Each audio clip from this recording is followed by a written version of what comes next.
Oke, baik. Bismillahirrahmanirrahim. Assalamualaikum warahmatullahi wabarakatuh.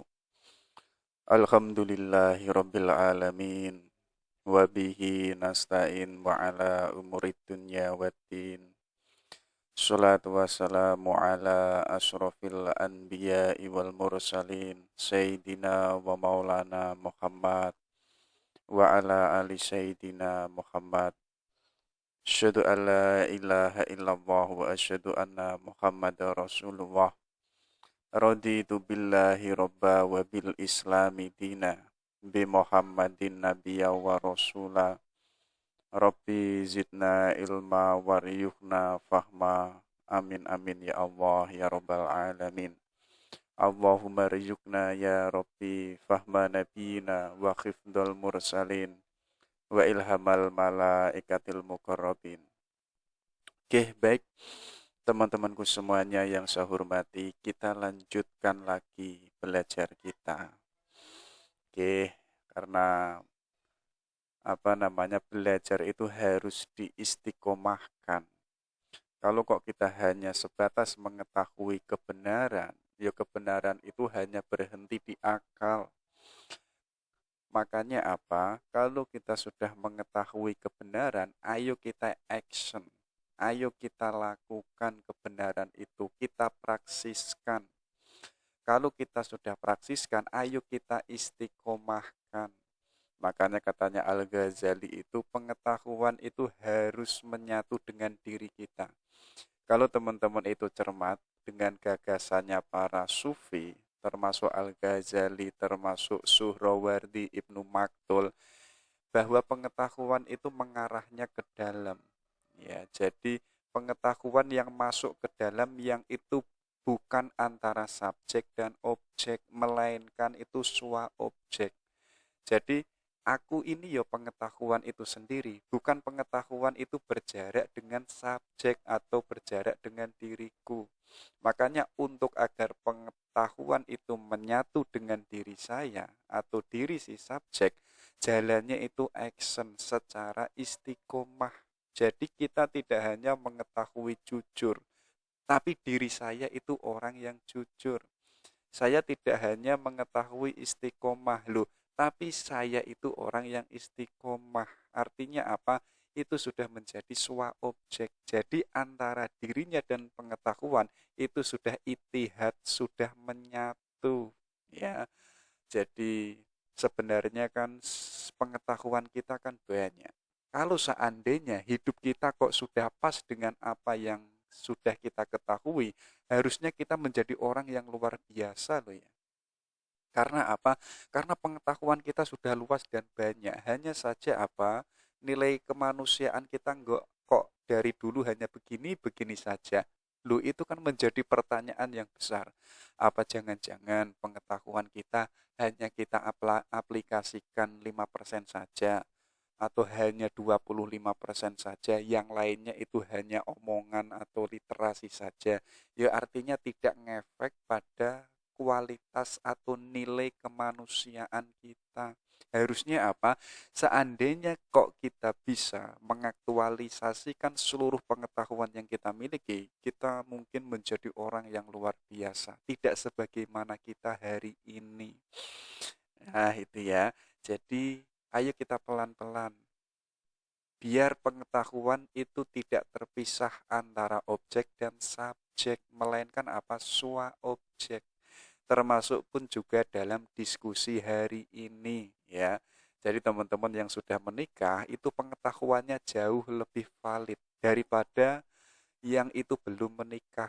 Ya, misalkan teman-teman belum menikah, ngomong tentang pernikahan, yaitu pengetahuannya masih berjarak. Berbeda dengan teman-teman sudah menikah, kemudian teman-teman itu dapat undangan untuk mengisi seminar tentang pernikahan, loh, itu jauh lebih valid. Karena apa? Karena subjeknya sendiri mengalami kebenaran, ya, mengalami adanya pernikahan.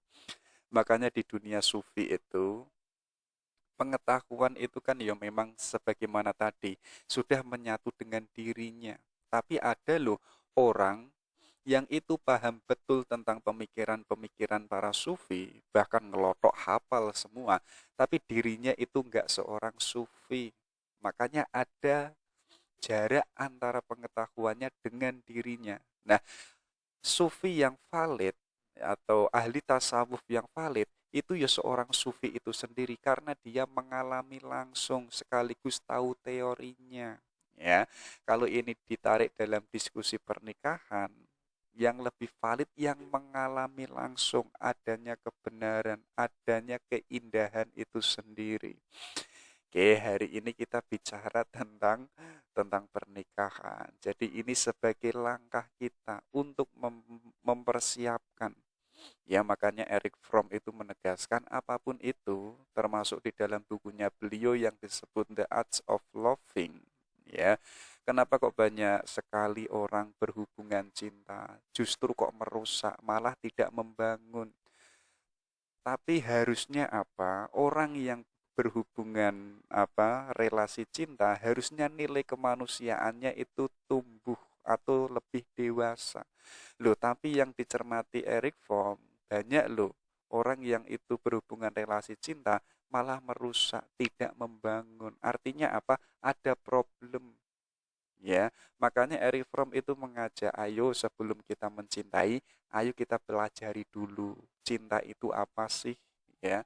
Jadi menjadi orang yang mencintai yang seperti apa, apakah pasif ataukah aktif. Nah, sebagaimana pernikahan. Jadi agar nanti pernikahan kita kalau meminjam kacamata agama sakinah mawaddah warahmah, ya kita persiapkan hari ini untuk kita pelajari dulu apa sih pernikahan itu, step-stepnya bagaimana untuk menjadi suami yang baik yang seperti apa, untuk menjadi suami yang dapat mencintai sang istri itu pun juga seperti apa, biar pernikahannya nanti tidak merusak atau berjalan sampai ending sampai finalnya. Banyak kan hari ini orang menikah baru setahun sudah cerai, belum punya anak sudah berpisah. Loh, padahal kemarin waktu pacaran itu bisa 7 tahun, bisa 10 tahun. Sekarang menikah kok baru 1 tahun kok sudah cerai. Artinya apa? Artinya yo tadi, kalau meminjam Eric Fromm, mungkin orangnya itu belum mempelajari dulu untuk menjadi seorang istri yang baik, atau sang istrinya belum mempelajari dulu bagaimana cara menjadi istri yang baik. Ya, ini sebagai langkah kita. Oke, baik, coba kita lihat dulu ya bentuk-bentuk tradisi di era jahiliyah. Jadi ada kitab dari Al-Mawardi, judulnya itu Al-Hawi Al-Kabir. Jadi kitab ini salah satu babnya menerangkan tentang bentuk pernikahan di era jahiliyah. Coba kita lihat ya, ada bentuk pernikahan yang disebut al-wiladah, ya. Jadi ada laki-laki yang serius sama si calonnya. Kemudian laki-laki ini memberanikan dirinya datang ke apa namanya? Datang ke orang tuanya, orang tua si gadisnya. Kemudian melamarnya dengan disertai mahar, ya. Jadi pernikahan al-wiladah ini dibolehkan di dalam Islam, nggak apa-apa. Kayak teman-teman hari ini loh, ya sudah naksir, sudah pacaran mungkin 3 tahun, teman-teman pun juga sudah berkarir, sudah berumur, ya sudahlah saya tak datang melamar calon morotuwo saya. Nah ini dibenarkan nggak apa-apa. Karena apa? Di antara tujuannya itu ingin mendapatkan keturunan. Ya, itu yang pertama. Yang kedua, ada loh bentuk pernikahan yang disebut al-istibda. Ya. Jadi ini ada seorang suami dan istri yang punya harapan nanti anakku ini biar bisa menjadi seorang jenderal atau punya karakter yang itu orang luhur atau orang yang punya kecerdasan yang luar biasa. Akhirnya sang suami ini memerintahkan istrinya, wahai istriku, kamu sana lu ke rumahnya lurah misalkan kalau hari ini, kamu sana lu ke rumahnya menteri atau ke rumahnya gubernur, Nanti kalau sudah sampai di sana, kamu meminta untuk disetubuhinya. Biar apa? Biar kamu itu mengandung. Ya, jadi dengan tujuan keturunannya itu menjadi orang seperti si laki-laki tadi yang menyetubuhi istrinya. Ya, kalau yang menyetubuhi itu presiden, ya diharapkan nanti ya anaknya itu ya bisa menjadi presiden.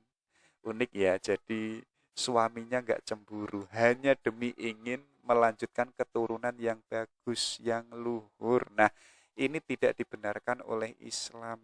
Ya, jadi pernikahan itu kan ikatan yang suci. Engkau milikku dan aku yang milikku. Mosok istri kita dicicipi oleh orang orang lain yo. Kalau kita normal siapa sih yang nggak mau? Pasti yo nggak mau lah ya kan. Nah, ini yang kedua. Yang ketiga ada bentuk pernikahan al-rod. Ya, jadi ini ada laki-laki yang jumlahnya 10 bareng-bareng, yaitu menyetubuhi satu perempuan. Ya, jadi di apa namanya digilir apa digilir bareng-bareng. Nanti kalau si perempuannya ini mengandung, melahirkan anak, kemudian si perempuannya ini memanggil 10 laki-laki tadi untuk mengumpul. Baru kemudian perempuannya ini menunjuk, kamu harus menjadi suami atau ayah dari anakku ini. Dan satu laki-laki yang ditunjuk ini nggak bisa menolak. Ya, karena sudah tradisinya era jahiliyah saat itu ya memang begitu. Jadi nggak bisa menolaknya. Ya, jadi teman-teman nggak bisa membayangkan lah masa 1 lawan 10 itu kan. Dan itu terjadi loh di era jahiliyah. Yang terakhir ada pernikahan al-royah. Jadi ini sebagaimana hari ini ada semacam prostitusi ya. Jadi di era jahiliyah itu ada perempuan-perempuan ya yang itu menancapkan bendera yang di depan rumahnya. Nanti kalau ada laki-laki melewat di situ, laki-lakinya ini sudah tahu, oh itu ada tanda. Berarti saya bisa masuk ke sana atau menyetubuhi si perempuannya. Ya, jadi semacam prostitusi. Ini adalah 4 bentuk pernikahan era jahiliyah. Ya, coba kita masuk ke hukumnya. Ini loh, ada 5 hukum menikah. Yang pertama wajib. Ya, teman-teman misalkan secara mental sudah matang, secara materi bisa menghidupi dirinya sendiri, dan termasuk bisa menghidupi si calon istrinya. Tapi kok teman-teman ini takut, ya kalau saya nggak menikah, saya takut nanti kalau terjerumus pada zina. Nah, di posisi itu teman-teman itu diwajibkan lebih baik itu menikah, ya. Karena apa? Kalau teman-teman nggak menikah, ya terjerumus pada zina, entah kepada orang lain atau kepada calon istrinya sendiri. Yang kedua apa? Yaitu hukumnya sunnah, ya. Jadi teman-teman sebagaimana wajib, sudah mapan, mentalnya sudah matang, sudah dewasa, tapi teman-teman biasa saja. Tidak ada rasa kecemasan dalam perbuatan zina. Jadi santai-santai saja. Mungkin teman-teman ahli puasa, ya kan, bisa menahan hawa nafsunya. Jadi nggak ada ketakutan kalau terjerumus pada zina. Nah, di posisi itu teman-teman itu menikah hukumnya adalah sunnah. Ada juga hukumnya haram. Ya, jadi teman-teman ingin menikahi calon istrinya, tapi punya niat jahat atau ingin menghancurkan kehidupan si calon istrinya. Mungkin teman-teman pernah punya dendam, pernah disakiti, akhirnya dendam. Ya sudahlah, saya tak mengejarnya, saya nikahi. Nanti baru 1 minggu atau 1 hari saya ceraikan. Biar keluarga sana malu, biar istri si perempuan itu bisa menjadi janda. Itu kan ada niat untuk menyakiti atau untuk menghancurkannya. Kalau ada semacam itu atau bentuk lainnya, jadi menikah yang mulanya mulia itu menjadi haram. Ya. Ada juga yang keempat yaitu hukumnya makruh. Ya, ini secara mental teman-teman belum dewasa, belum matang. ya. Secara ekonomi untuk menghidupi dirinya sendiri pun juga belum mampu. Nah, disitulah teman-teman dihukumi makruh. Yo, lebih baik teman-teman mengembangkan diri, mengejar cita-citanya dulu sampai sukses, sampai mentalnya mateng, baru teman-teman itu nanti menikah hukumnya wajib. Nah, kalau yang terakhir, hukumnya itu mubah, ya silahkan mau menikah atau tidak, tapi Nabi itu mewanti-wanti loh sama kita, ya. Jadi tidak saya anggap sebagai golonganku kalau tidak mengikuti sunnahku, termasuk menikah itu adalah sunnahnya Kanjeng Nabi. Bahkan Kanjeng Nabi itu memerintahkan ayo pada menikah, tapi nggak sebatas di situ loh yo.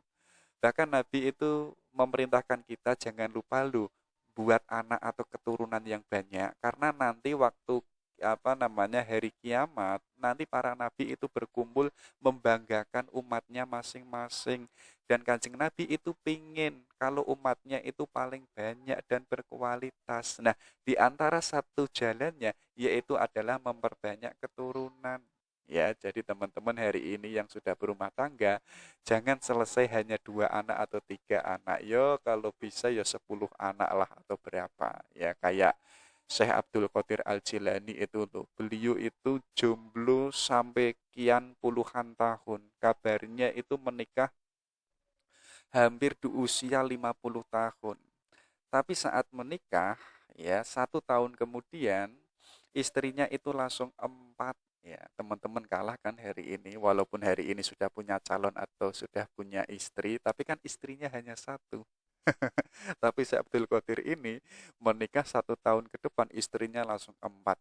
Dan anaknya jumlahnya itu 46.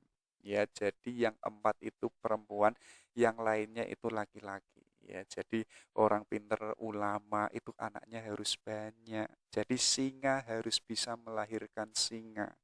Atau teman-teman yang merasa serigala, nanti pun juga harus mencetak seorang serigala juga. Ya, jadi serigala satu melahirkan serigala yang banyak. Serigala bukan serigala yang kejam, itu enggak. Biar apa? Biar Nabi nanti waktu hari kiamat bangga dengan umatnya, termasuk adalah bangga dengan kita, karena teman-teman keturunannya itu banyak. Wah, teman-teman protes, wah, anak loro wis bingung biayai sekolah mondok kok apa meneh anake 10 ora stres meneh iki. Itu ya, itu hukum menikah. Ini loh makna kata nikah ya. Jadi dalam kata nikah itu ada rahasia-rahasia secara implisit.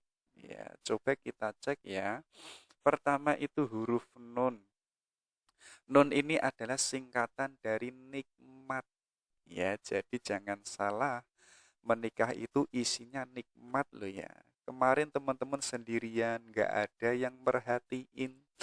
Gawe kopi dewean, sekarang ada yang buatin kopi ya. Kemarin galuh, nggak ada yang mensupport, sekarang ada yang mensupport loh. Itu kan rentetan dari nikmat ke nikmat semua. Hari ini kan kadang kita pesimistik melihat kok pernikahan berat ya, macem-macem. Karena apa? Karena kita melupakan sisi terang, melupakan kenikmatan-kenikmatan yang lainnya. Hanya gara-gara satu kesedihan, satu kegelapan, kemudian kita menghilangkan semua keterangan cahaya-cahaya yang ada.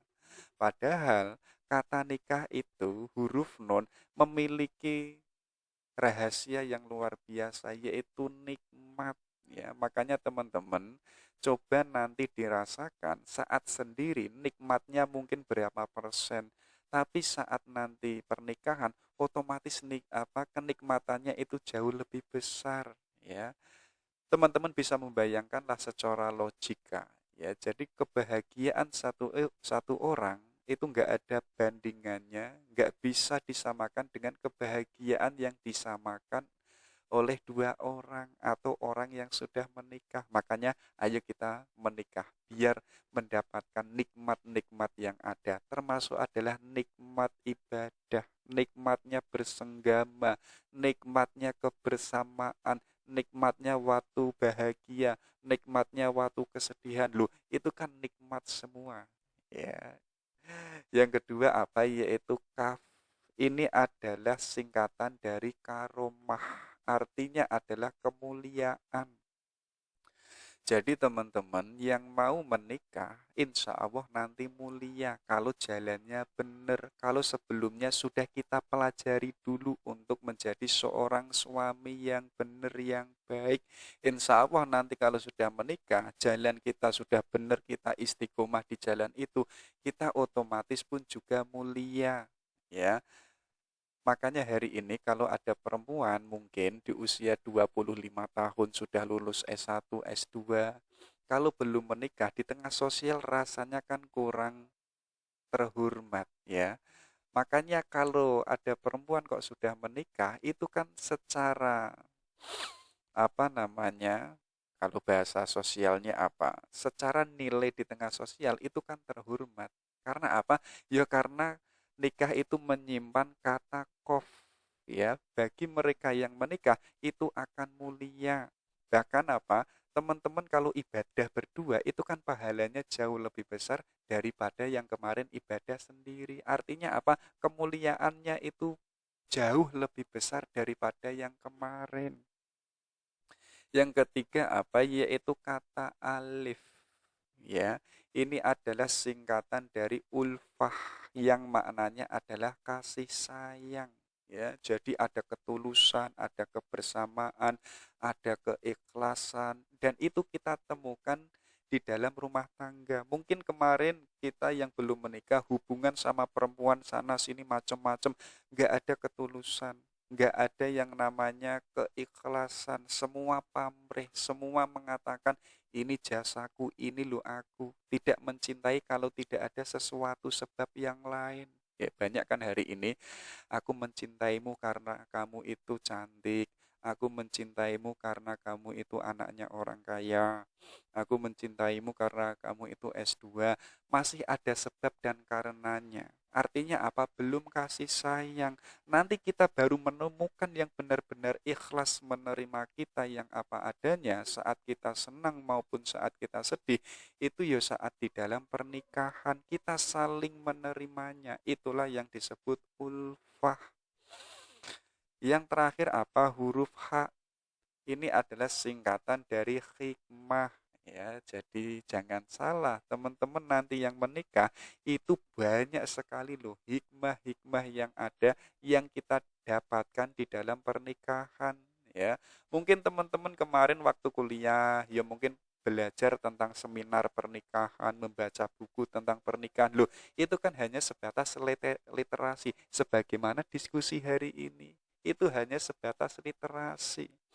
Baru nanti saat kita merasakan langsung di dalam pernikahan, kita pun juga mengalami dan mendapatkan banyak hikmahnya. Oh, hikmah saat menghadapi istrinya lagi cemberut, ya, hikmah saat ada di bawah, hikmah saat di atas, macam-macam. Semuanya ada pelajaran yang harus kita pelajari. Demi apa? Biar diri kita nanti tambah berkualitas sekaligus tambah bijaksana. Ya, jadi itu makna kata nikah ternyata memiliki rahasia-rahasia tertentu. Jadi ada nikmat, karomah, ulfah, dan hikmah. Ya, itu. Kita lanjutkan. Ini loh alasan kenapa teman-teman itu mau menikah. Coba dicek ya. Yang pertama karena ada cinta. Ya, jadi aku mencintaimu, ya aku ingin menikah denganmu. Masa sih saya menikahi orang yang tidak saya cintai, rasanya pun juga nggak enak ya. Jadi menikahlah dengan orang yang kamu cintai, apapun itu ya. Nanti kan akan enak.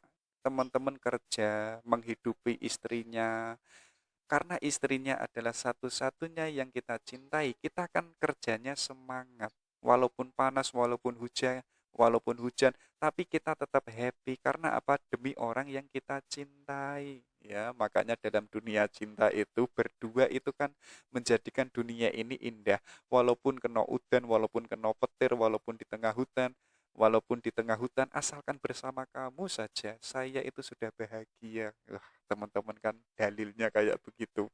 Ya, walaupun pergi ke Jogja bareng-bareng, dari Semarang ke Jogja itu malah lewatnya ke Surabaya dulu, ke Malang, baru ke Jogja. Karena apa? Ya karena pengen berlama-lama dengan kamu yang saya cintai. Nah, dengan cinta ini kemudian ada desire, ada hasrat untuk menikahimu. Yang kedua apa? Yaitu happiness, biar bahagia ya. Jadi mencintai saja itu sudah membahagiakan loh ya. Apalagi kok bisa memilikimu. Apalagi engkau bisa menjadi istriku. Loh itu jauh lebih membahagiakan loh ya. Teman-teman bisa membayangkan lah, mencintai orang, akhirnya dia milik kita, itu kan bisa membahagiakan kita. Hidup kita semakin berwarna, kita semakin bermanfaat ya. Hidup kita merasa penting, hidup kita pun juga lebih bermakna ya. Artinya apa? Artinya kita merasakan kebahagiaan itu sendiri. Nanti baru kita menikahinya. Wah, kebahagiaannya luar biasa ya. Jadi, aku tak menikahi dia biar apa? Biar aku bahagia. Kalau nanti dia kok ditikung orang, wah teman-teman kan stres judek ya. Karena apa? Ya karena nggak bahagia. Makanya apa? Saya nggak pengen dia itu diambil orang. Karena kebahagiaan saya itu bersama dia. Akhirnya teman-teman menikah. Ya, yang ketiga ada escape from loneliness ya. Jadi teman-teman sudah lama menyendiri, kesepian, ya sudahlah saya tak menikah biar saya itu tidak kesepian lagi. Biar saya itu tidak sendirian lagi. Kemarin nggak ada yang perhatiin, nggak ada yang support karena sendirian. Sekarang saya tak menikah lah biar ada yang perhatiin dan macem-macem. Jadi teman-teman itu semacam pelarian ya. Jadi sudah lama menyendiri, mengejar masa depan, sudah berdarah-darah, ya sudah, ini sudah waktunya untuk bersama, untuk menikah ya. Selanjutnya ada parent wishes ya. Jadi ini ada keinginan dari orang tua. Jadi mungkin orang tuanya sudah melihat anakku sudah umur 25 atau 28, sudah lulus S2 dan lain sebagainya. Akhirnya orang tuanya ini menginginkan, wahina menikahlah, cari calon sana. Kalau nggak punya saya carikan ya. Jadi dengan dorongan keinginan orang tua itu, kita yang sebagai anak terdorong untuk menikah ya. Karena diantaranya apa? Kebahagiaan tadi. Jadi yang mendapatkan kebahagiaan ternyata bukan kita yang menjalaninya, tapi pun juga keluarga kita, orang tua kita, teman-teman kita. Makanya teman-teman hari ini yang belum menikah, teman-teman di sekitarnya kan pasti mengingatkan, jangan lupa lu menikah, ingat lu umur macem-macem. Biar apa? Biar teman-teman itu apa? Tambah bahagia. Termasuk pun juga orang tua kita sama-sama merasakan kebahagiaan kita. Selanjutnya apa? Yaitu economic security. Jadi alasan teman-teman itu menikah biar ekonominya itu tertata, termanajemen. Kemarin teman-teman bekerja dapat uang, dibuat shopping kemana-mana, dibuat nonton bioskop, macam-macam, tidak terstruktur. Jadi pengeluarannya itu tidak bisa di-manage ya. Sekarang kita punya istri, kita menikah, sekarang kita bisa mengatur bersama manajemen keuangan ya. Selanjutnya yaitu adventure. Jadi menikah itu adalah petualangan yang panjang, yang indah, yang membahagiakan. Karena kita jalani bersama orang yang kita cintai. Berbeda loh teman-teman yang itu menikahi sama orang yang tidak dicintainya. Yo akhirnya apa? Petualangannya itu nggak indah, tidak mempesona. Ya, makanya apa? Ayo kita berpetualang bersama dengan orang yang kita cintai, walaupun itu di tengah hutan, walaupun itu ada badai, ada terik matahari yang panas, tapi petualangan kita ini indah loh ya. Karena apa? Karena bersama dirimu, ya. Makanya Einstein itu suatu ketika ada muridnya datang. Muridnya ini nggak paham-paham ketika mempelajari relativitasnya Einstein. Akhirnya murid ini bilang, wahai guru, cobalah terangkan saja sama saya yang simpel, yang sederhana. Maksudnya relativitas itu apa sih? Akhirnya Einstein ini menjawab, gini loh, relativitas itu kalau kamu jalan-jalan satu hari bersama orang yang kamu cintai, rasanya seolah-olah itu hanya 1 jam. Tapi kok kamu duduk di atas kompor, hanya 1 menit, rasanya itu seolah-olah 1 hari. Ya, jadi kita itu hidup lama menjalani petualangan yang panjang bersama orang yang kita cintai. Rasanya kok baru kemarin ya? Rasanya kok baru 1 jam ya? Jadi masa yang panjang ternyata itu relatif. Karena apa? Karena ada ahwal kondisi kebahagiaan yang itu rasanya itu pengen berlama-lama bersama dia. Akhirnya kita membuat perjalanan adventure, petualangan di dalam pernikahan. Selanjutnya apa? Yaitu compatibility and common interest. Jadi ada semacam kepentingan bersama. Ya, teman-teman hari ini mungkin yang sudah punya calon, ya, akhirnya membangun misi dan visi ke depan, punya tujuan bersama. Nanti kalau kita menikah, saya mau ke sini, nanti pengen menjadi dokter, nanti pengen mengejar guru besar. Jadi ada kepentingan bersama. Selanjutnya ya apa? Yaitu rearing all seed of successor. Jadi ada keinginan untuk mengasuh anak atau melanggengkan keturunan. Karena apa? Di antara tujuan terbesar teman-teman menikah itu adalah gawe anak. Ya, nggak mungkin teman-teman menikah yang itu nggak pengen punya anak. Semua orang sadar atau tidak, kenapa kok mereka menikah? Karena pengen gawe anak. Di antaranya apa? Di antara nanti adalah seksual. Ya, makanya saya dulu itu saya kok mau curhat wagu ya, nggak usah lah. Tak ibaratkan oleh orang lain aja.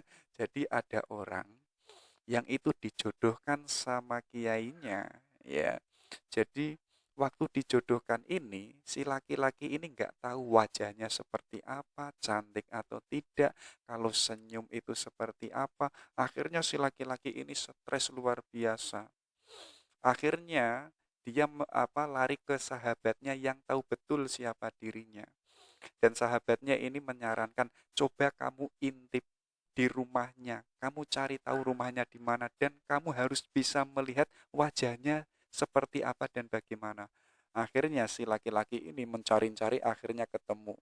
Akhirnya menginap hanya untuk demi melihat si perempuan itu.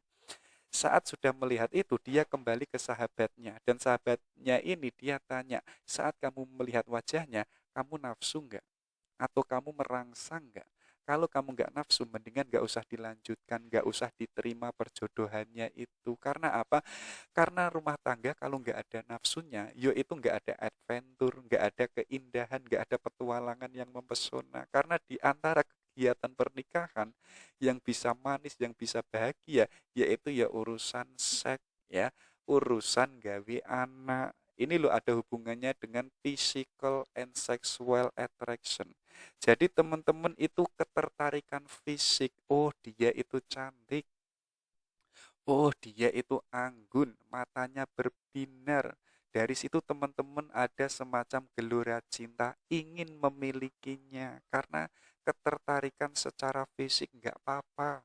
Ya, termasuk pun juga apa, teman-teman ada semacam nafsu. Nah, ini penting, ini loh hubungannya dengan tadi sangat penting. Karena teman-teman nggak mungkin menikahi orang tapi kok nggak nafsu. Makanya kayak laki-laki tadi, saat kamu melihat wajahnya, kamu merangsang nggak? Tapi jawabannya enggak sih, ya sudah nggak usah menikahi dia. Lah nanti ngapain waktu berumah tangga, ya kan? Yang terakhir apa? Religion, sosial, kultural, and obligation. Jadi apa? Yaitu agama itu sendiri. Agama memerintahkan kita tadi, kamu kalau sudah mapan, sudah mandiri, kamu kok takut zina, kamu wajib menikah loh ya. Kalau enggak nanti ditakutkan merusak moralmu sendiri ya. Termasuk pun juga sosial ya, teman-teman sudah berumur macam-macam.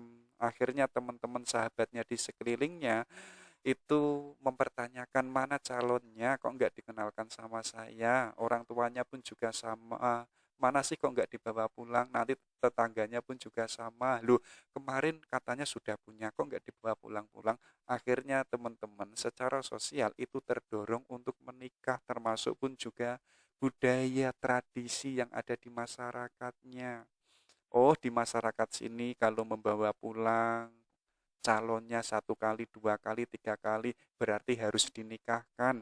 Kalau misalkan teman-teman dulu kan ada tradisi ya, kalau apel sampai jam 10 ke atas malam, maka besoknya harus dinikahkan. Kenapa ya nggak terjadi hari ini ya? Kalau terjadi hari ini teman-teman kan bisa melakukan itu ya. Waduh, nggak dapat izin dari orang tuanya belum setuju ya. Akhirnya sudahlah, saya tak apel, terpaksa saya harus ke sana sampai di atas jam 10 ya, 10 malam biar besok saya dinikahkan langsung gitu aja. Jadi simple. Termasuk pun juga apa? Yaitu obligation, yaitu adalah kewajiban ya. Kita yang sebagai laki-laki punya kewajiban untuk mencari pasangan, untuk mencari pendamping ya. Karena kalau saya laki-laki tidak menemukan yang berbeda dengan saya yang sebagai laki-laki, ya tidak terjadi petualangan, tidak terjadi saling memiliki atau jatuh cinta atau merasa dirinya belum lengkap. Ya, nanti pun juga akan dibahas beberapa filosof yang ada. Ini adalah alasan kenapa kok kita mau menikah, ya. Ini loh manfaatnya. Ya, teman-teman dalam pernikahan coba dicek ya. Ada ternyata manfaatnya itu banyak. Pertama apa? Yaitu sense of purpose. Jadi teman-teman kalau menikah itu punya tujuan ya. Kemarin saat sendiri kita kan nggak punya tujuan ya. Sekarang kita punya istri. Sekarang tujuan kita itu jelas ya. Jadi ternyata menikah itu melahirkan sense of purpose ya. Tujuan kita itu semakin mulia, semakin terarah, kita pun juga semakin dewasa. Yang kedua apa? Yaitu drive to work hard ya. Jadi kemarin kita yang sendiri, kita kan kerja hanya untuk diri kita sendiri ya, karena kita masih sendirian. Sekarang saat kita menikah, kita punya istri, kita punya anak, kebutuhannya semakin banyak. Akhirnya kita ditantang untuk bekerja keras. Kemarin yang kerja kita hanya itu-itu saja. Sekarang kita punya target, punya purpose ya, pengen menjadi orang sukses, yaitu dengan kerja keras, disiplin, macam-macam. Yang ketiga apa? Yaitu happiness chances, yaitu peluang untuk bahagia. Ini otomatis sebagaimana tadi ya. Jadi kebahagiaan yang dirasakan oleh satu orang itu enggak ada apa-apanya kalau dibandingkan kebahagiaan yang dirasakan bersama. Teman-teman bisa membayangkan kalau naik gunung hanya sendirian, rasanya kan hampa. Ya kan? Hanya toleh-toleh ke kanan dan ke kiri karena sendirian. Tapi kok teman-teman naik gunung bersama, loh rasanya kan jauh lebih bahagia. Bisa senyum bersama, bisa ngobrol berdua, bisa istirahat berdua, buat kopi berdua, masak mie berdua. Itu jauh lebih membahagiakan. Itu manfaatnya. Selanjutnya apa? Yaitu constant support. Jadi teman-teman itu mendapatkan dukungan langsung dari istrinya atau istrinya dari suaminya. Misalkan sudah menikah, teman-teman punya tujuan, pengen melanjutkan S3, istrinya mensupport ya. Yang laki-laki punya tujuan, nanti anak kita 7 ya, ya sudahlah, tak support lah yang saya sebagai istrinya gitu kan. Jadi kita itu tidak membayar orang, tapi kita sudah mendapat support dari pasangan kita tanpa kita itu memintanya. Artinya apa? Artinya adventure kita itu semakin kokoh, semakin kuat karena ada orang yang senantiasa ada di sebelah saya, yang kapanpun, di momen apapun, dimanapun juga, dia akan setia mensupport ya. Makanya teman-teman sana coba menikahlah, coba bener enggak sih gitu kan. Selanjutnya apa? Yaitu selflessness. Jadi teman-teman yang kemarin egois karena sendirian ya, sekarang hidup bersama dia, orang yang kita cintai loh, itu mengajarkan kita untuk menjadi orang dewasa. Tandanya apa? Kita itu tidak egois, tidak mementingkan diri kita sendiri. Kemarin apa-apa untuk saya. Sekarang teman-teman sudah menikah, apa-apa itu sudah untuk istriku, untuk anakku, untuk biaya dapur, untuk biaya sekolah loh. Itu mengajarkan kita loh. Kemarin kita egois, sekarang kita nggak egois ya. Kayak teman-teman waktu punya pacar itu loh, misalkan pergi sendirian ke mall atau kemana melihat baju itu bukan untuk dirinya, tapi yang dipikirkan apa? Wah, kalau baju merah itu kira-kira pantas nggak kalau itu nanti dipakai oleh calonku, ya kan? Loh, yang dipikirkan itu bukan dirinya, melainkan si dia yang kita cintai. Nanti teman-teman makan, ya. Saat makan itu yang dipikirkan adalah si dia, ya. Bagaimana nanti kalau saya bungkuskan, wah nanti pasti dia seneng banget, ya kan? Jadi semacam yang dituju adalah kebahagiaan si dia. Bahkan diri kita sendiri tidak pernah memikirkan aku, kebahagiaanku, siapa aku. Yang dipikirkan adalah si dia. Dan di posisi ini kita tambah dewasa, kita tambah matang. Manfaatnya yang terakhir apa? Yaitu better physical and mental health. Ya, jangan salah loh ya. Manfaat menikah itu secara fisik kita tambah sehat, termasuk mental kita pun juga tambah sehat. Mungkin kemarin teman-teman yang sendirian, waktu stres, waktu galau, ya, mentalnya terpukul misalkan. Loh, itu kan nggak ada yang memperhatikan, nggak ada yang menyembuhkan. Sekarang ada dia, ada yang mensupport, ada yang senantiasa di sebelah kita, yang mendukung kita. Artinya apa?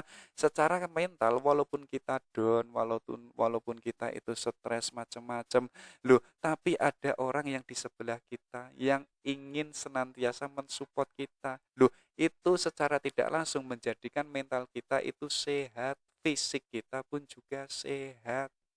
Itu ya, itu manfaatnya menikah.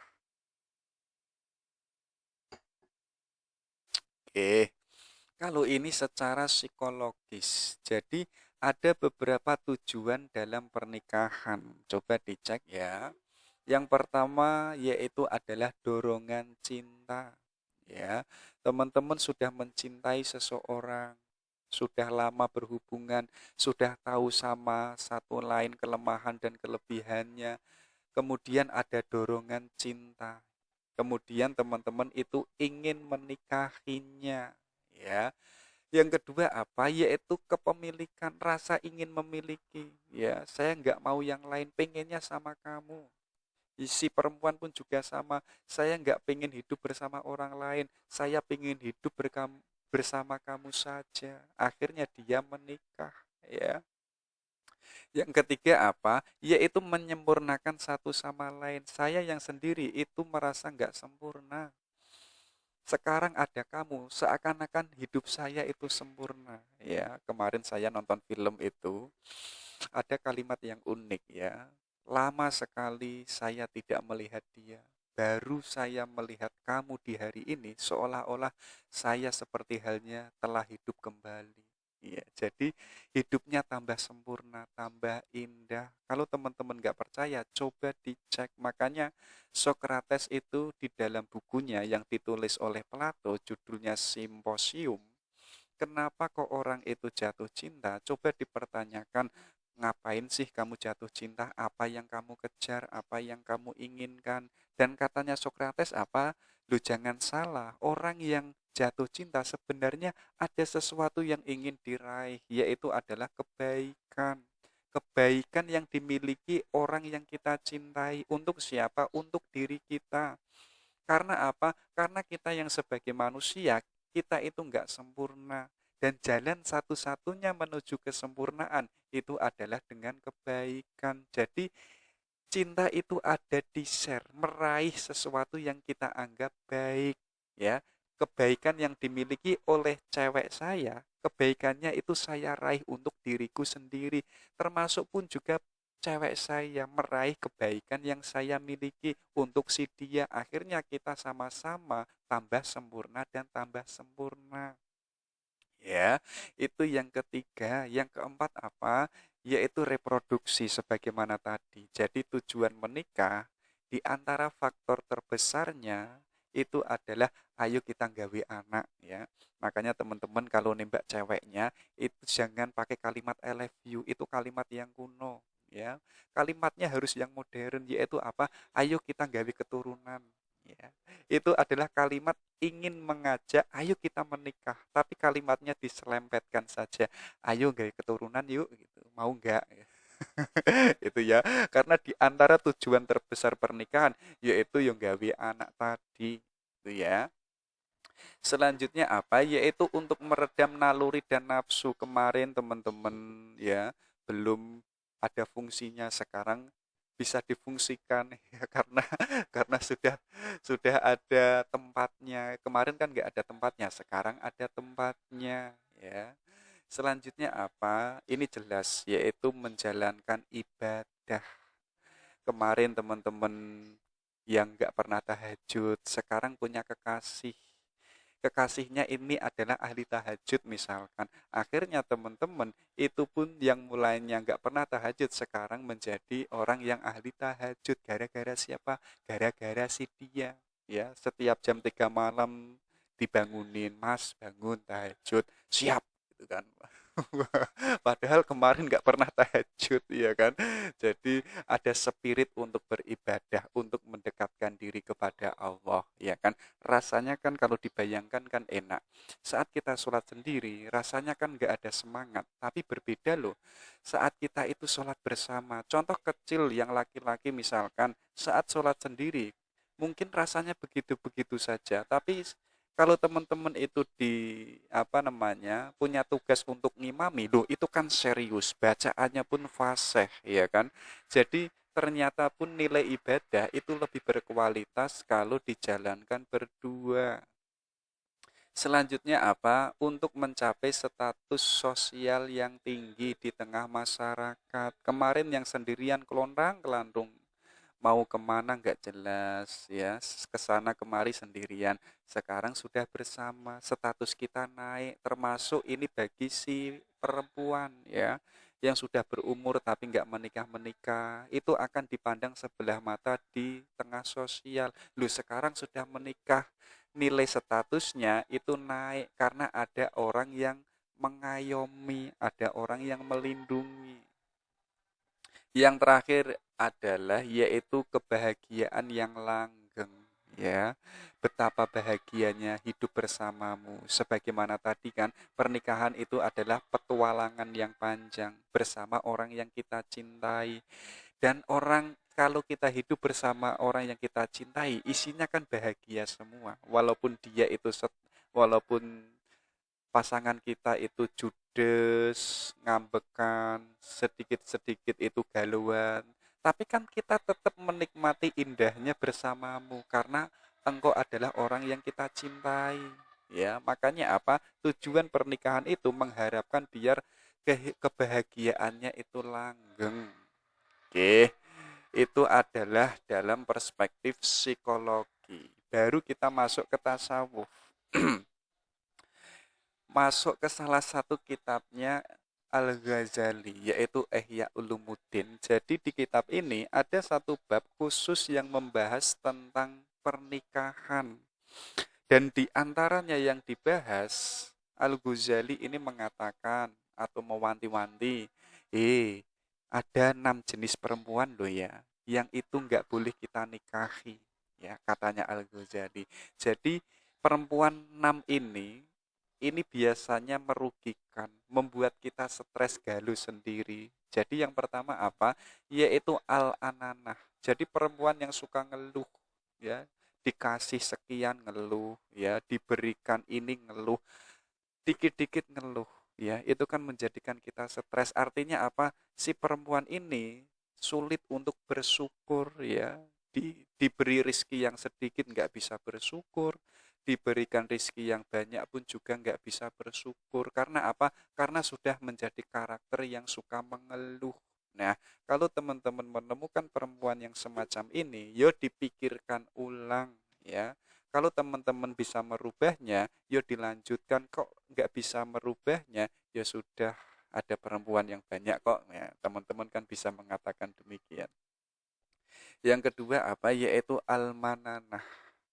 Jadi perempuan yang suka mengungkit-ngungkit, wah kamu itu sudah berubah, kamu itu yang kemarin bekerja sekarang sudah nggak bekerja, kamu dulu itu pernah menyakitiku, kamu sudah janji macam-macam tidak menempati ya.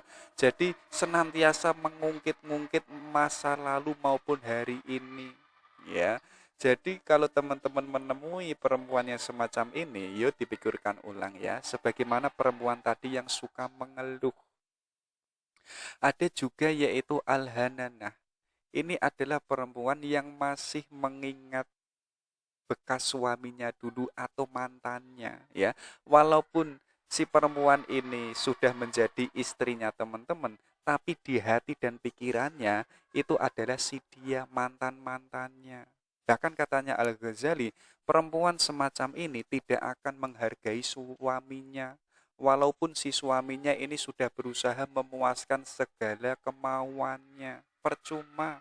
Karena apa? Karena di dalam hati dan pikirannya itu ya mantan-mantannya dulu penuh dengan kenangan, penuh dengan momen-momen yang indah ya.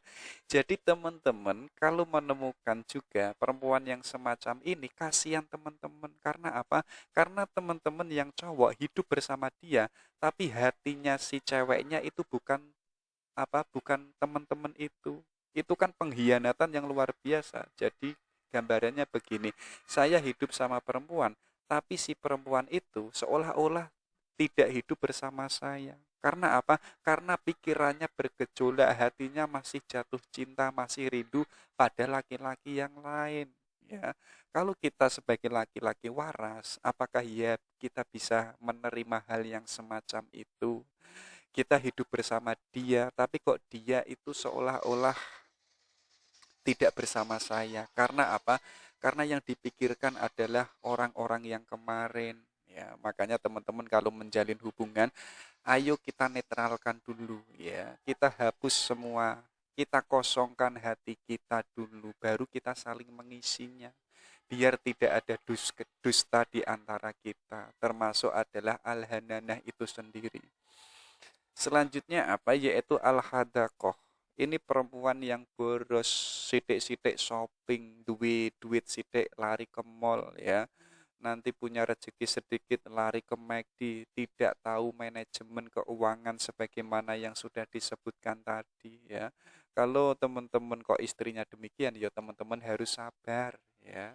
Kalau misalkan ceweknya kok suka shopping, suka menghabiskan uang, ya teman-teman ya sabar, uangnya pun juga harus banyak. Tapi katanya Al-Ghazali, jangan menikahi perempuan yang semacam ini, ya. Kemudian apa? Yaitu al-barakoh. Ini perempuan yang sidik-sidik berhias diri, ya. Banyak kan hari ini perempuan atau istri menghiasi dirinya, mempercantik dirinya, atau bahasanya make up, menghabiskan bedak macam-macam, dan bedaknya itu mungkin bisa ratusan ribu atau bahkan jutaan ya. Make up berjam-jam sampai 1 jam 2 jam, hanya apa? Hanya untuk datang ke pernikahan orang lain. Loh, nanti saat datang ke pernikahan, yang menikmati keindahan itu siapa sih? Yang menikmati kecantikannya itu siapa sih? Yaitu adalah laki-laki lain. Termasuk pun juga sama. Saya pun juga alhamdulillah ada cewek yang cantik loh. Padahal itu menyiksa dirinya sendiri loh ya, yang sebagai perempuan sudah menghabiskan uang untuk membeli make up ya. Nanti bulan depan membeli lagi, kalau berdandan itu bisa sampai 2 jam, itu kan menyiksa diri ya. Pipinya dipoles sampai 5 cm misalkan, nanti alisnya dicukur ya, matanya nanti ditambal, wah macam-macam loh. Itu kalau kita sadar itu menyiksa loh ya. Tapi kita nggak sadar yang sebagai perempuan loh, kita memperoleh diri, mempercantik diri itu bukan untuk diri kita sendiri, tapi untuk dinikmati oleh orang lain. Loh kok mau-maunya? Ya, kalau teman-teman menemukan ada perempuan yang senantiasa berhias diri, ya, tapi tidak tahu kewajibannya sebagai istri, tanggung jawabnya sebagai istri, ya, ya mending dipikirkan lagi. Itu akan menyusahkan karena yang dikejar itu hanya keindahan luar, ya. Tidak membangun rumah tangga, tapi malah membangun keindahan di luar rumah tangga, ya. Nanti kalau ketemu laki-laki yang itu hidung belang itu kan juga membahayakan, ya, bisa-bisa ditangkap, bisa-bisa diajak macam-macam lah, sebagaimana fakta yang banyak yang terjadi hari ini. Yang terakhir apa? Yaitu as-sadaqah. Ini perempuan yang sering gosip, ya, membicarakan sesuatu yang nggak penting, tidak punya visi misi tujuan ke depan. Kalau ngomong itu nggak tahu arah, nggak jelas, ya. Teman-teman kalau menghadapi perempuan seperti ini kan ilfil, ya. Ngomongnya banyak tapi nggak berbobot. Dia ngomongnya itu yo berdialektika, tapi arahnya kemana pun juga nggak jelas. Ini pun juga akan merepotkan teman-teman sendiri. Sedangkan dalam pernikahan itu harus punya visi, misi, dan tujuan yang jelas. Kalau kok lawan kita atau pasangan kita nggak punya visi yang jelas, yang nggak bisa diajak diskusi secara struktur, malah dia ngomongnya ngolor ngidul, ya itu ya gawe awake dhewe stres, ya. Makanya 6 jenis perempuan ini, perempuan yang suka mengeluh, perempuan yang suka mengungkit-ngungkit, perempuan yang belum move on, yang masih mengingat mantan-mantannya, atau perempuan yang boros, yang suka shopping, perempuan yang menghias dirinya, tapi lupa dengan kewajibannya sebagai istri, atau perempuan yang banyak bicara, yang tidak berbobot, itu adalah perempuan yang katanya Al-Ghazali, jangan dinikahi, carilah yang lain, yang tidak mengeluh, yang tidak mengungkit-ungkit, yang sudah melupakan masa lalunya, yang bisa memanajemen keuangan, yang bisa menjaga dirinya, perempuan yang lembut, yang tidak banyak bicara. Hari ini kan lucu, ada perempuan yang karakternya feminim, harusnya kan lembut, ya, tapi kok banyak bicara, banyak banyak usil macam-macam. Kita yang sebagai laki-laki pun juga ilfil melihat yang demikian, walaupun dia cantik. Itu dari Ihya Ulumuddin. Walaupun demikian, ada perempuan yang cerewet macam-macam tadi, Sokrates ini bilang, dengan segala cara menikahlah. Jika mendapatkan istri yang baik, Anda akan menjadi bahagia. Jika mendapatkan istri yang buruk atau cerewet, Anda akan menjadi seorang filosof, ya. Bagaimanapun perempuan yang kita hadapi, yang kita miliki, ya. Tapi katanya Sokrates, menikahlah, itu akan menguntungkan kita loh, ya. Walaupun di situasi yang sulit, walaupun tidak sesuai dengan keinginan kita. Kalau kok kita mendapatkan istri yang cantik, istri yang baik, kita akan bahagia. Tapi kok istri kita buruk, wajahnya pas-pasan, cerewet meneh, ya. Itu kan menjadikan kita berpikir, ya, bagaimana untuk meredamkan cerewetnya, bagaimana biar istri saya itu tambah cantik, tambah dewasa. Akhirnya kita terpantik untuk berpikir, ya. Dan kita tiap hari mungkin menghadapi istri kita yang tiap hari cerewet terus. Akhirnya kita lama-lama menjadi seorang filosof, ya, karena berhadapan dengan orang yang cerewet atau macam-macam lah. Jadi memantik kita untuk berpikir.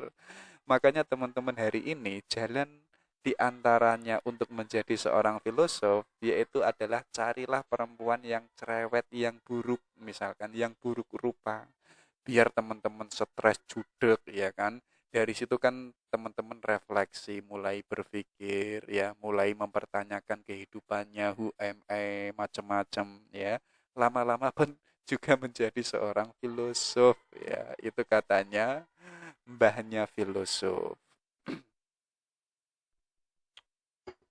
Kalau ini ada dialog antara Sokrates dan Plato, ya.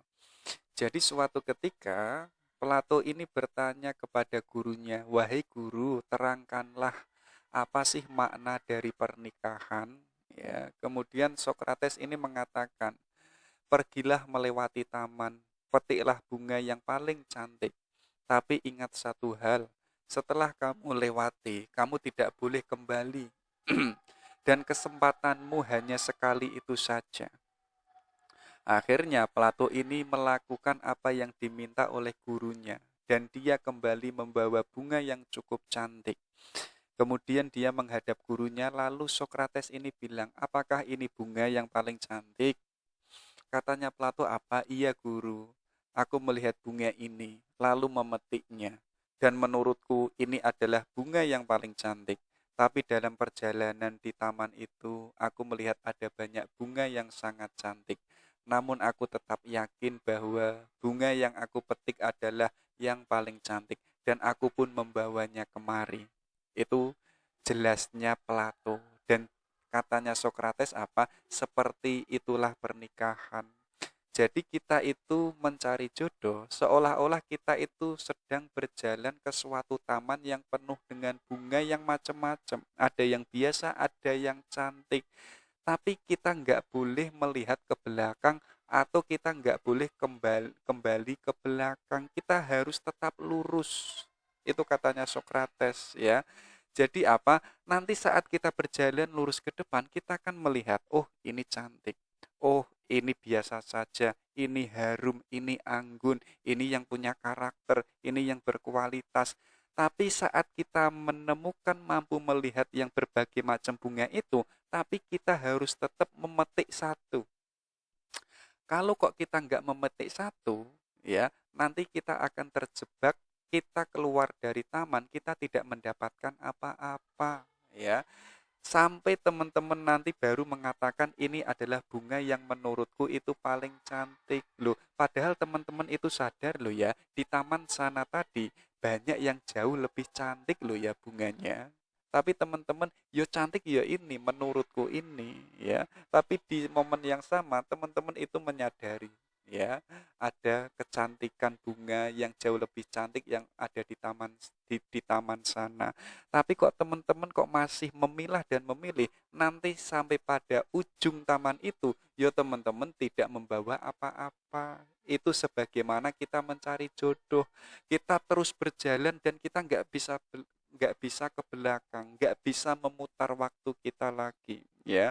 Dan kita masih melihat ini ada yang jauh lebih cantik, ini ada yang jauh lebih bagus, ini ada yang jauh lebih mempesona, sampai sampai nanti kita di akhir perjalanan kita nggak membawa apa-apa, kita tidak memetik satu bunga di antara bunga-bunga yang lain, ya. Makanya katanya Sokrates, kamu harus memetik satu bunga, ya, walaupun bunga itu adalah tidak sebagaimana bunga yang lain, tapi tetap kita harus memetiknya. Seperti itulah pernikahan, katanya Sokrates. Oke, kalau ini ada Martin Buber, ya. Jadi ada relasi aku dan engkau. Coba dicek ya. Katanya Martin, relasi hubungan rumah tangga atau pernikahan atau dalam istilah-istilah lain percintaan itu jangan hubungan aku. Biasanya kalau hubungan aku itu adalah hubungan yang itu masih ada karena dan sebab. Aku ingin memilikimu, aku mencintaimu karena kamu cantik. Aku mencintaimu karena kamu anaknya orang kaya, karena kamu pasca sarjana. Jadi masih ada karena dan sebabnya, ya. Jadi kalau kita membangun cinta karena kamu demikian dan demikian, artinya cinta kita itu masih tergantung, masih cari untung dan rugi. Aku ini punya ini loh ya, terus kamu nanti mau membayar berapa? Seolah-olah kayak orang yang sedang negosiasi. Termasuk apa? Kalau kita kok masih melihat ada karena dan sebab, artinya kita tidak mampu melihat sisi kemanusiaan si dia. Karena yang kita lihat itu adalah barang-barang yang dia miliki. Ya, kalau kamu nggak memiliki ini, aku tidak bisa mencintaimu. Kalau engkau nggak kaya, ya bagaimana mungkin aku bisa mencintaimu? Ini adalah relasi aku. Dan katanya Martin Buber apa? Kita harus membangun relasi yang itu bukan aku, tapi apa? Aku engkau. Ini adalah relasi yang tidak melihat kecuali yo dirimu itu sendiri. Aku tidak melihat kamu itu kaya atau tidak. kamu itu punya atau tidak, kamu punya mobil, punya rumah atau tidak. Aku tidak melihat dirimu. Yang aku lihat adalah dirimu itu sendiri. Dari situ aku itu mencintaimu. Jadi aku mencintaimu itu bukan karena sebab kamu ini dan itu. Makanya Ibnu Qayyim itu mengatakan, kalau kamu mencintai seseorang karena ada sebab sesuatu, nanti cintamu itu akan hilang bersamaan dengan sirnanya sebab. Misalnya teman-teman hari ini ya, mencintai cewek yang itu cantik misalkan, ya mungkin nggak bisa dibantah ya hari ini, apa ya mungkin teman-teman itu mau menikahi yang apalah misalkan ya. Nah, kalau misalkan itu sebabnya cantik, kalau nanti dia sudah tidak cantik, maka cinta kita itu akan sirna sebagaimana sirnanya kecantikan itu. Atau teman-teman itu mengatakan aku mencintaimu karena kamu itu kaya. Ya nanti kalau dia sudah tidak kaya, teman-teman nggak jatuh cinta lagi. Makanya Martin ini menegaskan relasinya jangan aku, tapi adalah relasinya itu aku dan engkau. Ketika itu sudah aku dan engkau, aku tidak melihat apapun yang menempel pada dirimu. Entah kamu kaya atau tidak, entah kamu itu punya bisnis atau tidak, aku nggak melihat itu. Yang aku lihat adalah dirimu seorang. Makanya katanya Martin apa? Cinta itu bukan I love you because you are beautiful. Jadi aku mencintaimu bukan karena kamu itu cantik, karena kamu itu cantik, tapi apa? I love you because you are you. Jadi aku mencintaimu ya karena dirimu itu, bukan karena yang lain, bukan sebab yang lain. Ya, hari ini kan banyak sekali kan terjadi, tidak sebagaimana yang ditawarkan oleh Martin. Apalagi sudah zaman modern, zaman apa namanya hierarkis, zaman yang itu penuh dengan status sosial ya. Kalau tidak punya nama, akhirnya nggak jadi macem-macem. Itu adalah hubungan yang masih ada sebab ya, macam-macam. Makanya beliau itu menganjurkan, yaitu apa? I love you because you are you. Jadi relasinya aku sudah mampu melihat dirimu yang apa adanya, bukan dirimu yang lain. Ya, selama ini kok kita masih melihat kamu punya ini dan kamu punya itu, hakikatnya kita belum melihat kamu yang apa adanya. Yang kita lihat itu ya sebatas itu. Ya, makanya apa? Relasinya harus aku dan engkau, gitu ya. Baru kita masuk ke perspektif Jawa ya. Kita kan mungkin kebanyakan orang Jawa. Ayo kita gali salah satu hikmah untuk menjadi seorang pria yang sejati. Jadi dalam perspektif Jawa, pria sejati itu ada 5, memiliki 4 karakter. Yang pertama itu rumah ya. Jadi laki-laki yang bisa melindungi pasangannya, bisa mengayomi istri dan keluarganya, karena dia itu seorang pemimpin, ya. Untuk agar kita bisa melindungi orang, ayo kita melindungi diri kita sendiri, ya. Makanya dalam stoikisme itu, orang nggak akan mampu membahagiakan orang lain kalau dirinya sendiri itu belum bahagia. Makanya apa? Ayo kita bahagia dengan diri kita sendiri. Ayo kita ciptakan kebahagiaan kita. Kalau kita sudah bahagia, baru kita mampu membahagiakan orang lain, termasuk adalah pasangan kita, anak-anak kita. Ya, jadi untuk menjadi pria yang sejati, yang pertama itu harus ummah, punya sikap melindungi dan mengayomi. Yang kedua apa? Pusoko atau keris. Jadi seorang laki-laki itu harus cerdas, punya ketajaman berpikir ya. Kenapa demikian? Ya karena dia seorang laki-laki sekaligus seorang imam.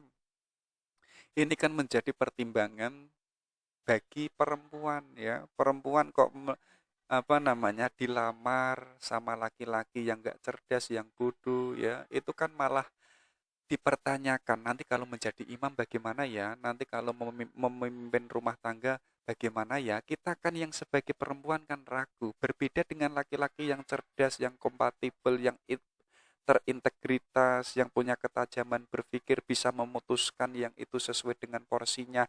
Itu laki-laki akan betah bersama si dia yang itu punya pusoko dan punya keris ya. Yang ketiga apa? Yaitu istri. Ini adalah simbolisasi. Maksudnya apa sih? Yaitu perempuan. Dan perempuan ini punya karakter feminim, yaitu adalah lemah lembut. Makanya apa? Kita sebagai laki-laki yang sejati atau hegel human, kita harus memperlakukan pasangan kita, calon kita, yaitu dengan ramah, dengan lemah lembut, ya. Kalau kita kerasi, takutnya mereka akan bengkok dan patah. Di dalil nas kan juga disebutkan kan, demikian. Makanya apa? Ayo kita perilakukan sebagaimana kita memperlakukan diri kita sendiri. Kalau kita suka berlemah lembut dengan diri diri kita, ayo kita berlemah lembut dengan kekasih kita, ya. Kalau teman-teman itu benar mencintai si dia, nggak mungkin teman-teman itu kasar sama dia, nggak mungkin teman-teman itu jahat sama dia. Nah, ini adalah pria sejati. Yang keempat apa? Yaitu kukilo.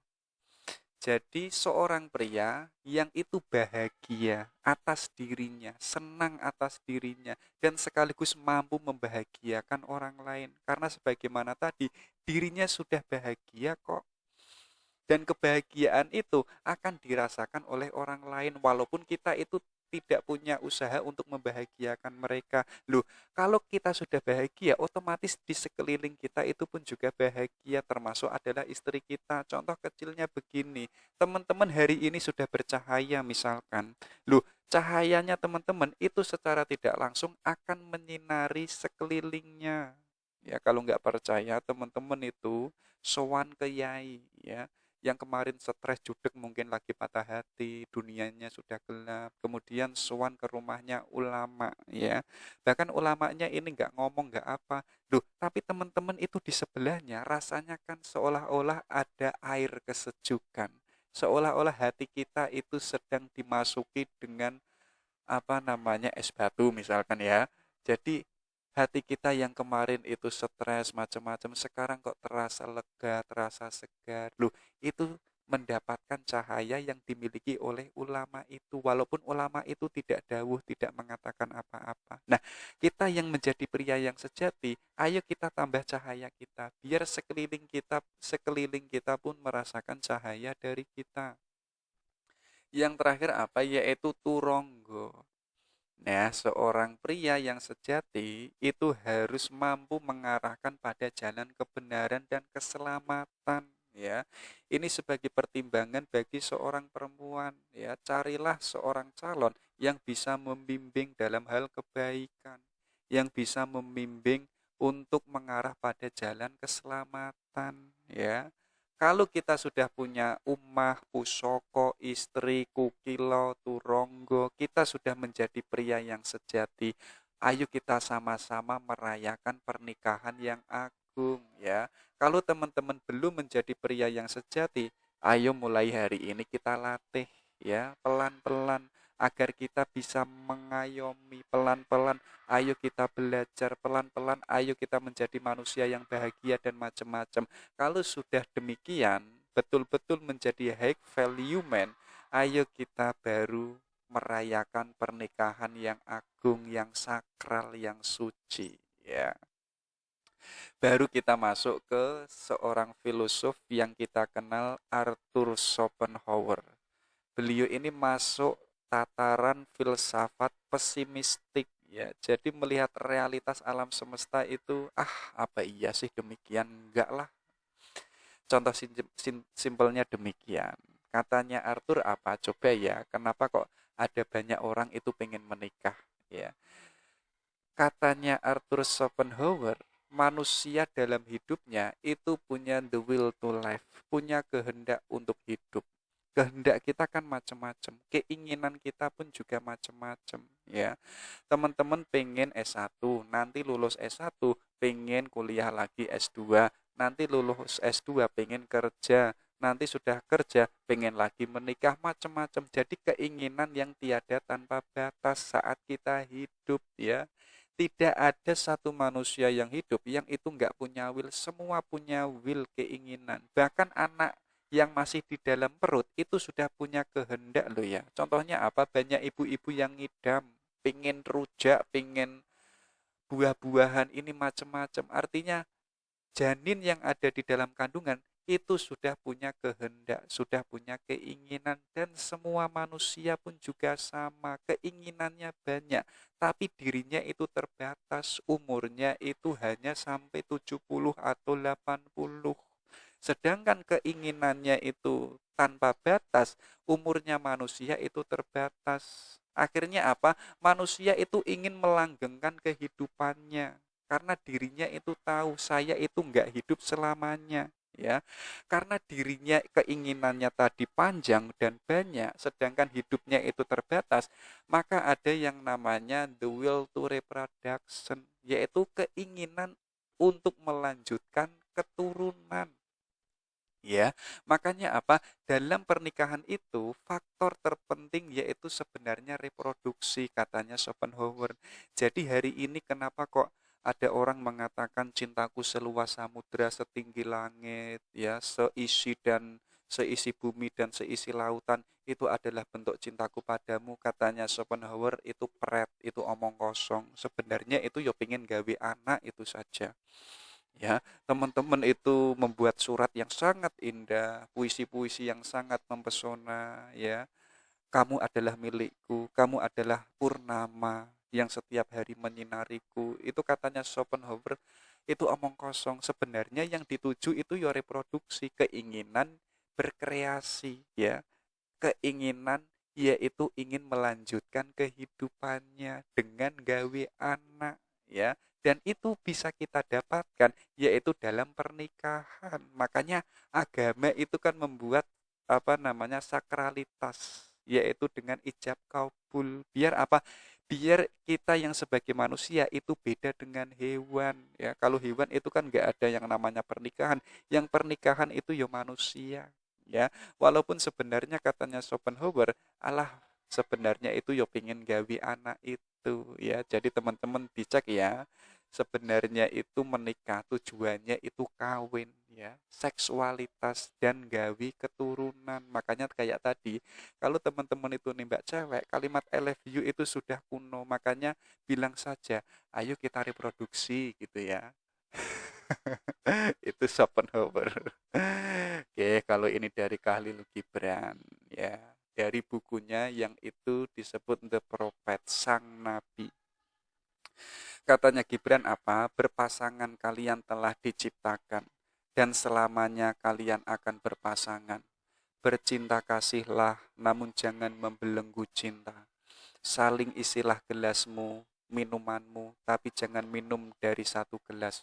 Saling bagilah rotimu, tapi jangan makan dari piring yang sama. Bernyanyi dan menarilah bersama dalam segala sukacita, tapi biarkan masing-masing menghayati ketunggalannya. Tali rebana masing-masing punya hidup sendiri, walau lagu yang sama sedang menggetarkannya.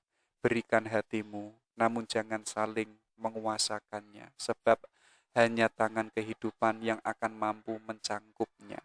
Tegaklah berjajar, namun jangan terlampau dekat. Bukankah tiang-tiang candi tidak dibangun terlalu rapat, dan pohon jati serta pohon cemara tiada tumbuh dalam bayangannya masing-masing.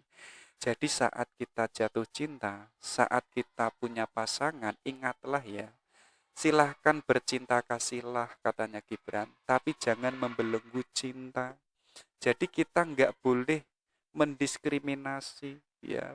Banyak kan hari ini orang berhubungan relasinya sebagaimana yang dikatakan Sartre, yaitu adalah relasi subjek dan objek. Jadi aku yang menguasai kamu, kamu harus mengikuti apa yang saya inginkan.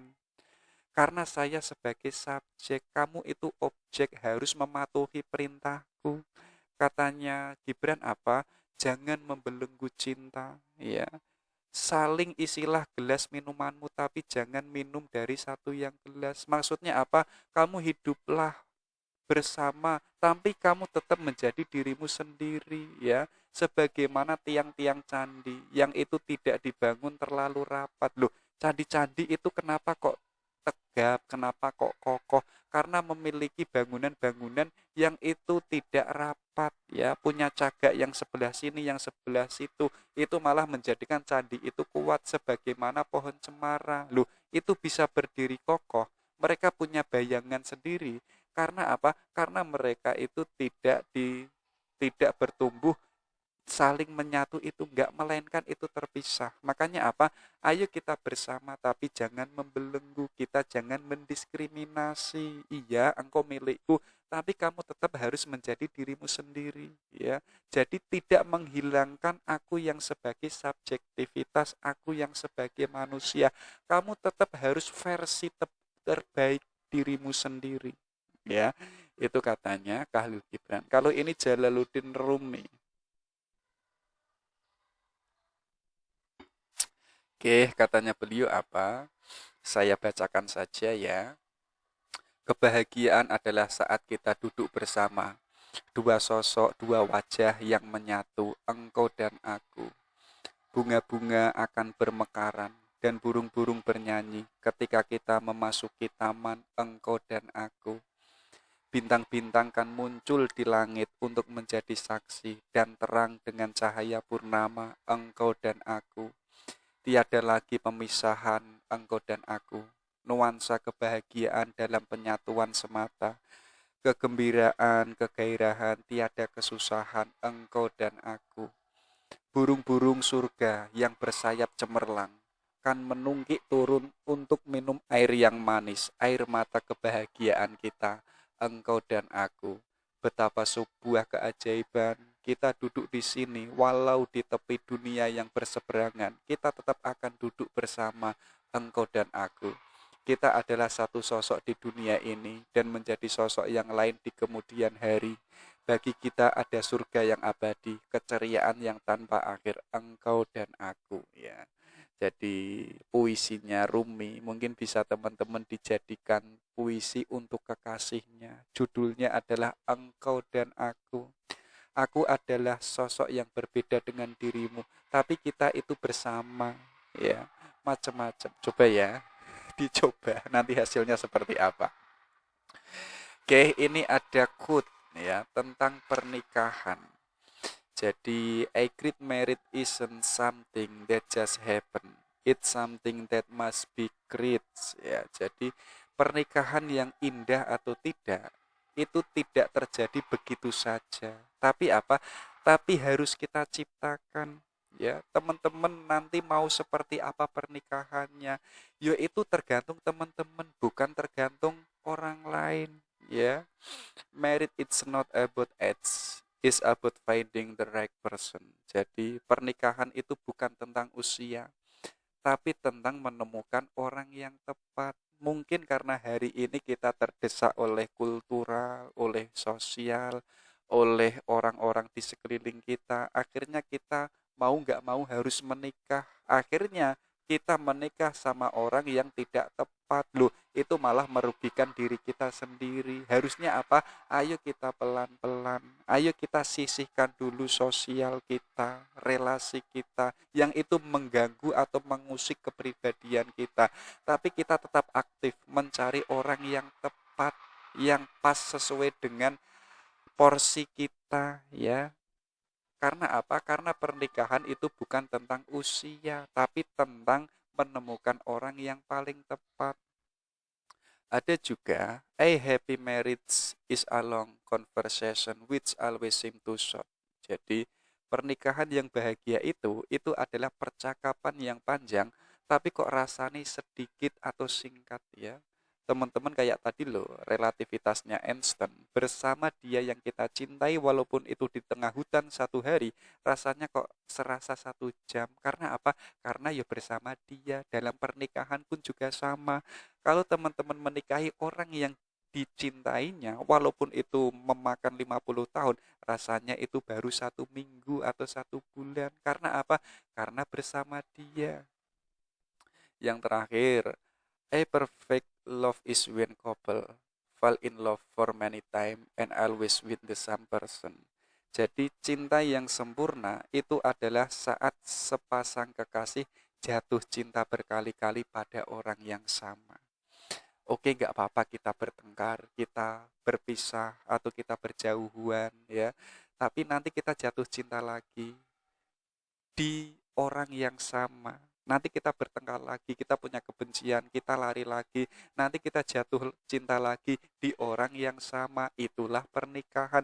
Jadi kita pernikahan itu adalah jatuh cinta yang itu tiap kali secara terus-menerus, jatuh cinta lagi, ternyata sama orang yang sama, yaitu adalah si istri kita atau si istri pada suaminya. Itulah yang disebut pernikahan.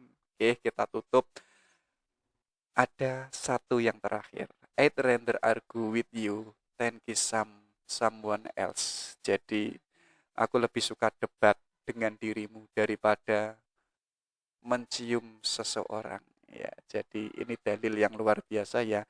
Mendingan saya tiap hari itu bertengkar sama kamu daripada harus bahagia satu hari bersama orang lain. Ya, sebagaimana ini, I'd rather argue with you than kiss someone else. Ya, lebih baik aku debat dengan dirimu daripada mencium orang lain. Oke, semoga bermanfaat. Assalamualaikum warahmatullahi wabarakatuh.